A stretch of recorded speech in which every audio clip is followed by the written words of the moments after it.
lokal. Inla dawan ti syudad ti Lawag ti Calesa akas may isa kadigiti pagsapulan ti syudad iti kalkalpas at anok ni Ilocano Festival of Festivals. Kasma nang ipakita ti importansya digiti Calesa, plano ti LG Lawag amang iswat ti programa tapno masustenir digitoy. Kuna ni Lawag City Mayor James Brian Alcid, anapanda nagkanvas ti panaka-repair kastamet ti panakamentana digiti Calesa.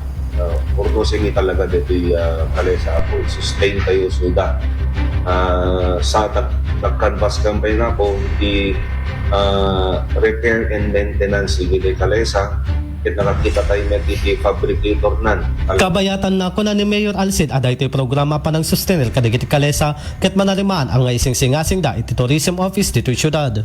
Kaya po, araramidin ng programa na ipopropose in tourism with regards to the sustainability of the Calesa. So nga, tugawan nila, then kitain nila kasod pinang-apply ni through ordinance, DJ Apo. Mainaigiti daytoy kuna ti Mayor ang nakakita dan ti karpentero nga agaramid kadigiti kayo aligay para kadigiti Calesa.